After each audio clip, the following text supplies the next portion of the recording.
Kejaksaan Agung sudah menetapkan 3 tersangka kasus dugaan tindak pidana korupsi pembangunan jalan tol MBZ.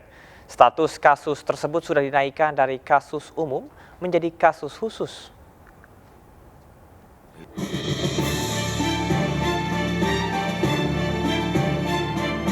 Kasus dugaan korupsi pembangunan jalan tol Jakarta Cikampek bernilai kontrak lebih dari 13,2 triliun rupiah diduga terdapat persekongkolan saat pelaksanaan dan mengatur pemenang lelang sehingga merugikan keuangan negara sebesar 1,5 triliun rupiah. Kejaksaan Agung sudah menetapkan 4 tersangka setelah melakukan pemeriksaan terhadap 146 saksi. Kasus meningkat dari umum menjadi khusus. Kami menetapkan 3 orang saksi sebagai tersangka. Mereka adalah Direktur Utama PT Jasa Marga Jalan Layang Cikampek atau JJC periode 2016-2020. Selanjutnya Ketua Panitia Lelang JJC dan Saudara TBS selaku tenaga ahli jembatan PT Lapi Ganesha Tama Consulting. Pihak kejaksaan terus melakukan pendalaman, menelusuri alat bukti dalam perkara tersebut. Kasus ini sudah masuk ranah persidangan. Fakta baru terungkap dan menjadi sorotan perubahan spesifikasi tol layang MBZ. Seharusnya menggunakan rangka cor beton, namun diubah menjadi rangka baja. Dari Jakarta, Ayu Pratiwi, Muhammad Hoirudin melaporkan. Menko Marves Luhut Binsar Panjaitan menjemput CEO SpaceX sekaligus Tesla Incorporated Elon Musk di Bandara Internasional I Gusti Ngurah Rai Bali. Elon Musk tiba di Bali untuk menghadiri World Water Forum ke-10 dan peluncuran Starlink bersama sejumlah menteri di salah satu puskesmas di Denpasar. Elon Musk tiba di Bandara Internasional I Gusti Ngurah Rai Bali menggunakan pesawat jet pribadi untuk menghadiri WWF sebagai pembicara serta meresmikan penggunaan layanan internet Starlink milik SpaceX di Puskesmas Pembantu Sumertaklot bersama dengan sejumlah menteri. Layanan internet Starlink mampu menjangkau hingga pelosok Indonesia dengan kecepatan 300 hingga 400 Mbps. Kerjasama ini sebagai bentuk pemerataan di seluruh provinsi di Indonesia yang akan terintegrasi dengan pelayanan kesehatan dan pendidikan, dan diharapkan layanan ini dapat terus meningkat. TNI Angkatan Laut siap mengamankan gelaran International World Water Forum atau WWF ke-10 di Bali. Melibatkan 3.000 personil menurunkan 7 KRI, kapal perang dan KRI Rajiman Wedyo di Ningrat, yang juga kapal bantu dengan fasilitas setara rumah sakit tipe B.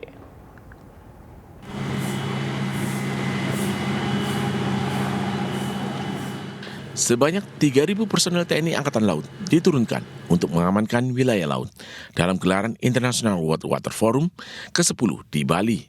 Pengamanan wilayah laut melibatkan 7 KRI, KRI I Gusti Ngurah Rai 332, KRI Raden Edi Marta Dinata, KRI Ahmad Yani, KRI Sultan Hasanuddin, KRI Layang, KRI Marlin, dan KRI Rajiman Wedyo di Ningrat.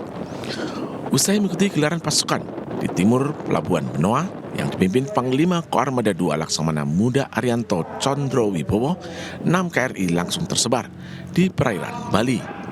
TNI AL juga mengerahkan KRI Mutakhir yang sanggup menangani emergensi medis, yakni KRI Rajiman Wedyo di Ningrat.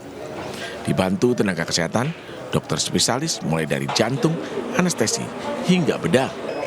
KRI Rajiman memiliki fasilitas poliklinik, ruang rawat inap dengan kapasitas 90 tempat tidur, ruang isolasi, hingga dilengkapi helikopter jika dibutuhkan proses evakuasi medis.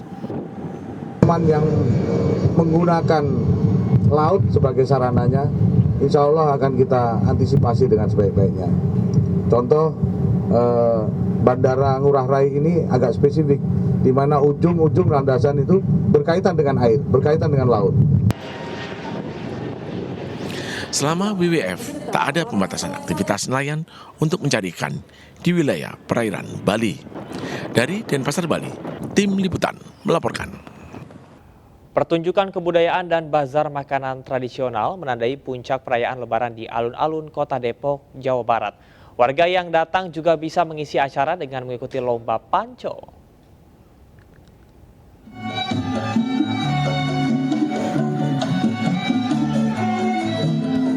Ribuan warga memadati puncak perayaan Lebaran di alun-alun Kota Depok, Jawa Barat.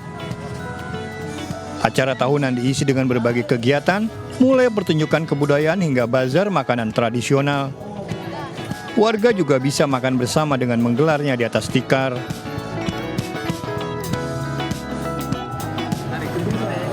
Selain pertunjukan kesenian, pengunjung juga bisa unjuk kebolehan dengan adu panco. Tingginya antusias warga membuat pemerintah Kota Depok berencana mengadakan lomba panco secara profesional. Lebaran Depok ada satu komunitas panco ya, yang gelar juga di sini. Bagi warga Depok yang pengen ikut komunitas panco, ayo daftar. Nanti di Depok kita ngadain lomba panco. Lawan wakil wali kota yang menang dapat hadiah pergi haji jika mau.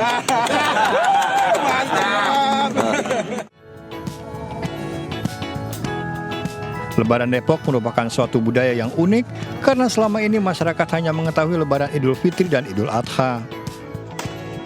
Dari Depok, Jawa Barat, Iyung Rizky melaporkan. Melalui Partai Keadilan Sejahtera, konten kreator otomotif Ridwan Hanif telah mengambil formulir penjaringan bakal calon Bupati Klaten. Sebelumnya PDI Perjuangan ini sempat tertarik untuk bisa meminang mantan wartawan otomotif ini. Konten kreator otomotif Ridwan Hanif telah mendaftarkan diri dalam penjaringan sebagai bakal calon bupati di Pilkada Klaten 2024 melalui Partai Keadilan Sejahtera atau PKS. Ridwan Hanif harus mengembalikan formulir bakal calon bupati Klaten 3 hingga dengan 4 hari mendatang. Pengembalian formulir tidak harus dilakukan langsung oleh Ridwan ke kantor DPD PKS Klaten, namun bisa diwakilkan. PDI Perjuangan ini sempat tertarik untuk meminang mantan wartawan otomotif tersebut. Itu bisa dibilang kayak rumah kapsul. Dia langsung dibikin di pabrik terus dikirim kemana tempat. Memperingati Hari Buku Nasional, MNC Peduli melalui program Generasi Cerdas Anak Bangsa membagikan ratusan buku bacaan kepada anak-anak di kawasan pesisir pantai Cilincing, Jakarta Utara. Anak-anak yang mayoritas duduk di bangku sekolah dasar ini juga antusias mengikuti kegiatan seperti bernyanyi dan mengikuti kuis dengan hadiah yang menarik.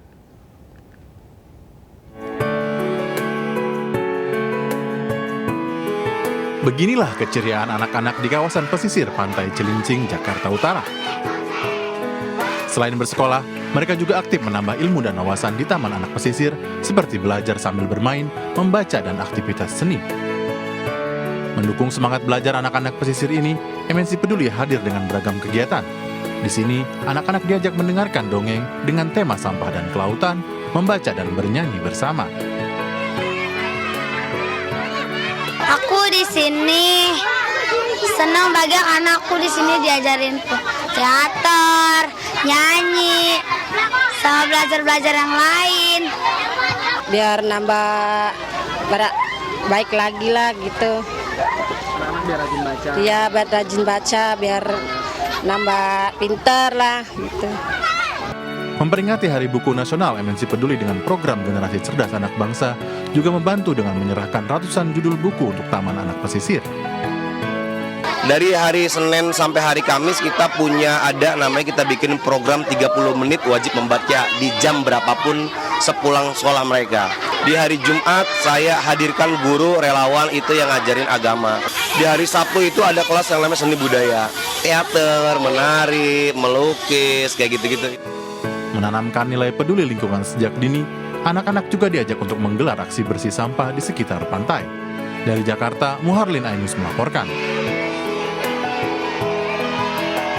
Pemirsa, meningkatkan literasi keuangan masyarakat Indonesia, MNC Asset Management menjalin kerjasama dengan Trust Sekuritas. Kerjasama ini untuk memperluas akses layanan keuangan digital kepada masyarakat dengan produk-produk digital yang modern dan juga mudah.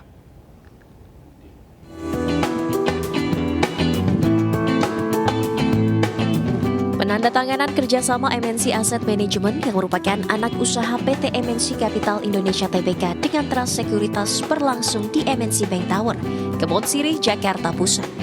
Kerjasama dijalin untuk meningkatkan literasi keuangan dan memperluas pemasaran reksadana melalui platform digital Pina milik Trust Sekuritas.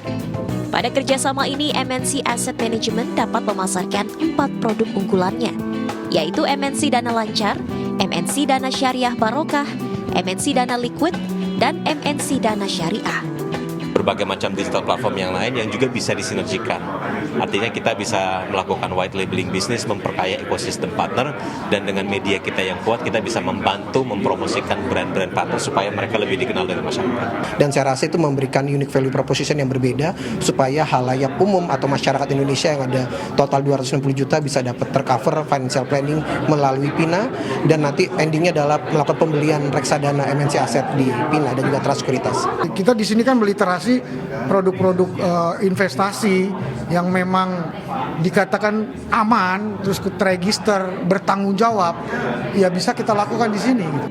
Melalui Financial Planning Apps atau PINA, MNC Asset Management menargetkan peningkatan pasar reksadana dan mempercepat literasi keuangan.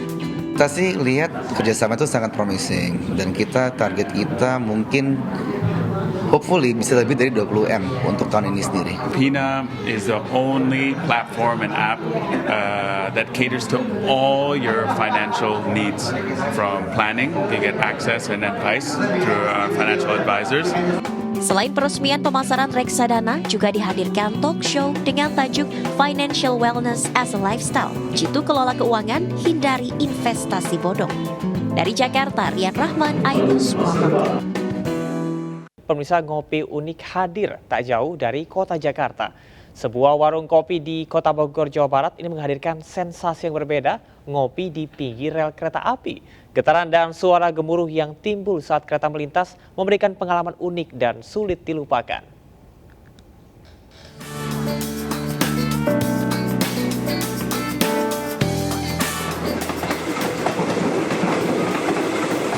Seru, beda, dan tentunya mengasihkan.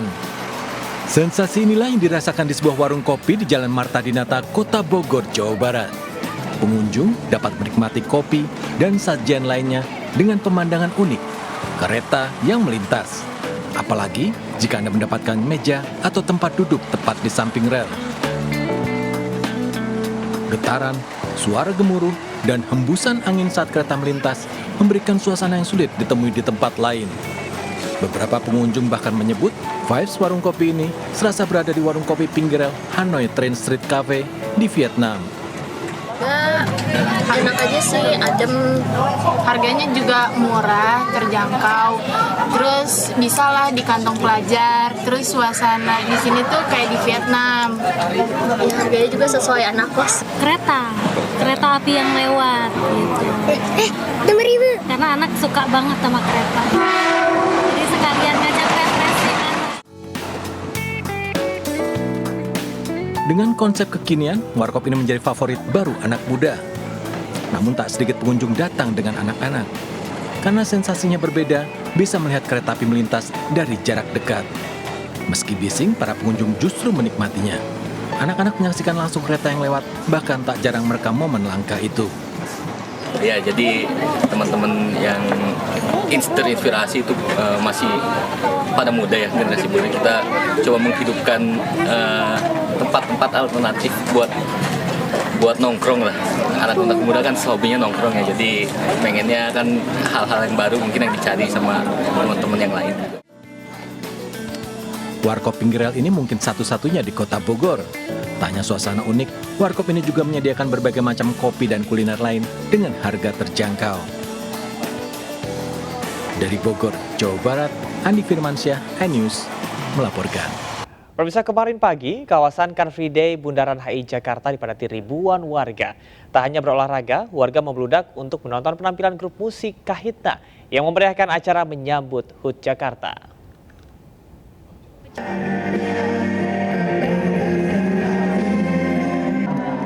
Konser Kahitna di kawasan Car Free Day Bundaran HI Jakarta Pusat Minggu pagi berlangsung meriah. Grup musik Kahitna menjadi bintang tamu dalam rangka memeriahkan pencanangan HUT DKI Jakarta ke-497.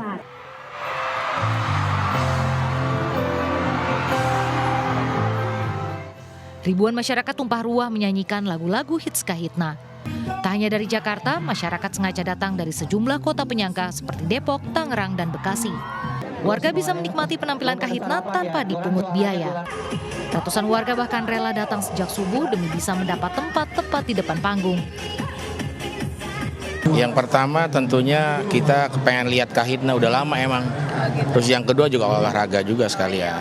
Jarang nonton musik. Dulu masih muda ngefans. Tadi enjoy nggak sih Pak nonton Kahitnanya? Ya enjoy karena memang udah lama sih nggak pernah lihat konsernya. Selain penampilan Kahitna, panggung hiburan CFD juga dimeriahkan dengan berbagai hiburan lain.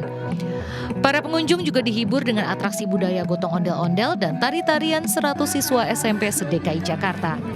Dari Jakarta, Jen Cahyani dan Seto melaporkan.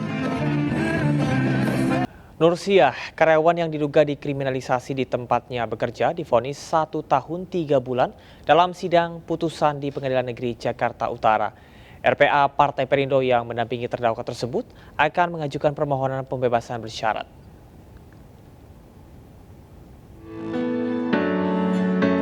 RPA Perindo mendampingi Nursiah saat sidang putusan di Pengadilan Negeri Jakarta Utara.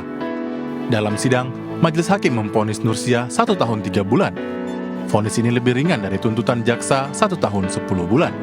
Selain banding, RPA Perindo yang mendampingi Nursiah juga akan mengajukan pembebasan bersyarat. Kita berdiskusi dulu sama keluarga. Kalau dari keluarga mengatakan kita akan upaya hukum, yaitu akan kita lakukan banding. Bagaimana alasan kita banding, yaitu terkait dengan peraturan Mahkamah Agung nomor 12/024, yaitu keadilan restoratif, bukan untuk pemidanaan atau pembalasan. Ada langkah lagi dari relawan perempuan dan anak Partai Perindo, dan kami akan mengajukan pembebasan bersyarat PB karena dia memiliki anak balita dan ini kan harus didampingi. Di tengah proses hukum yang sedang berjalan, RPA Perindo juga menghadiri undangan mediasi di Sudin Tenaga Kerja Transmigrasi dan Energi Jakarta Utara. Dalam pertemuan, Sudinaker Trans Energi akan segera mengeluarkan nota pemeriksaan untuk memeriksa perusahaan ikan tempat Nursiah bekerja. Bidang pengawasan ingin melihat data yang sudah kami siapkan, dan juga nanti pada hari Senin dari perusahaan juga kami siapkan. Artinya kami berharap untuk kita bidang pengawasan ini akan memberikan penilaian yang sebaik-baiknya, sejujur-jujurnya. Pendampingan RPA Perindo ini agar hak-hak Nursiah selama bekerja dapat dipenuhi pihak perusahaan. Dari Jakarta, Nur Aryadin, iNews melaporkan.